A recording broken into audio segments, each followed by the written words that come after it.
Hello, I'm Mark, and this is a free lesson from my online course, Better Business Writing Skills Level 2. If you want to take your writing further, check out the link in the description.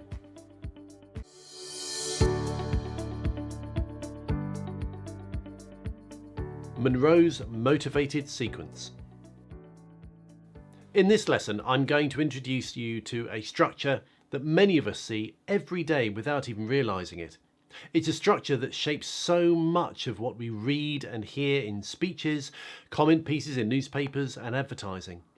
It's called Monroe's motivated sequence, and it's a structure I use regularly in my own work. It was developed by an American psychology professor called Alan Monroe in the 1930s, and it's one of the most powerful writing tools you'll ever come across, particularly if you want to persuade your reader to do something differently. Monroe set out to find a structure that was intuitive and persuasive, a structure that would make people think, feel, and act differently. And frankly, he nailed it.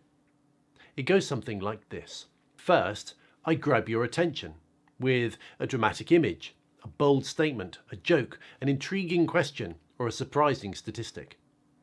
Then I present you with an urgent need. Here's a problem. Then I tell you how I can satisfy that need or solve that problem, and I present a reasonable, practical, and effective solution, ideally backed up with some evidence. Then I help you to visualize the future. What will it look like if you do nothing? And compare that to what the future looks like if you act as I want you to. Finally, I make a call to action. I ask you to be part of the solution, to play your part. And if I can, I give you options to increase your sense of ownership.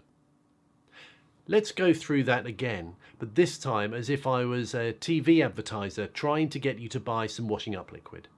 First, I grab your attention by showing you something surprising, eye-catching and amusing. Like a family asleep because they're so exhausted from doing all the washing up. Not entirely realistic, but that's advertising for you.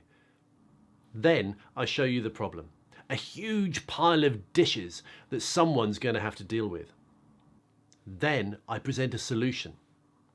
I show you a shiny bottle of washing up liquid and tell you it's the answer to all your problems because it's faster and more effective than any other washing up liquid.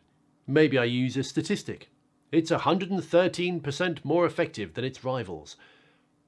Then I show you the family happily washing away, big smiles on their faces, and soon after the kitchen all clean and tidy again.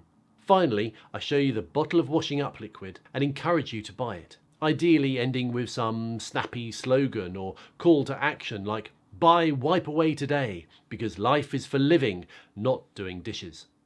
That's Monroe's motivated sequence in action. I would say that a majority of political speeches and newspaper comment pieces use some variation of Monroe's motivated sequence, even if the writers don't realise that they're doing it. Winston Churchill used something very similar to Monroe's motivated sequence in the famous Blood, Toil, Tears and Sweat speech he gave to the British Parliament in 1940, just a few days after he'd become Prime Minister. I won't quote it all, but here are the key points. You'll see how they map neatly into Monroe's structure. And you can find the full speech online, and I'll add a link in the resources tab. Churchill started that speech with some administrative points about forming a new government. The House of Commons was already listening closely, as you'd expect at a time of war.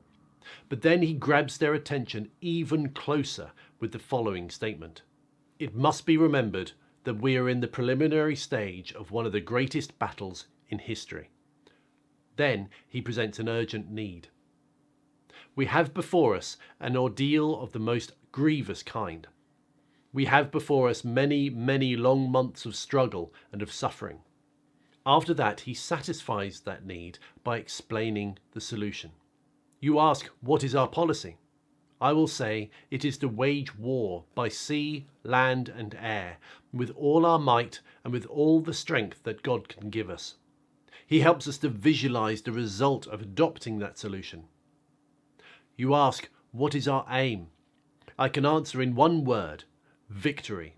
Victory at all costs. victory in spite of all terror, victory however long and hard the road may be. And finally, he concludes with a call to action. At this time, I feel entitled to claim the aid of all, and I say, come then, let us go forward together with our united strength. It's pretty impressive stuff. We're going to talk more about writing presentations and speeches later in the course, but you can begin to see the craft involved. How when Churchill writes, it's almost as if he's composing music. Remember euphony? Churchill constantly varies his vocabulary, his rhythm and pace. He loves using powerful metaphors, and underpinning it all is that very simple but effective structure.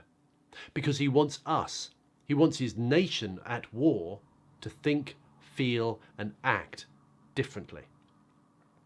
You may not know that Churchill actually won the Nobel Prize for Literature in 1953. Well, he did, and you can probably begin to see why. Monroe's motivated sequence is everywhere. Keep an eye out for it. Once you start looking for it, you'll start seeing it pop up all over the place. Takeaways. Monroe's motivated sequence is grab attention, present a need, satisfy that need, visualize success, call to action. In the next lesson, we'll look at how to make an argument. I hope you enjoyed this free lesson from my larger course. If you found it useful and want to find out more, check out my full course in the link below.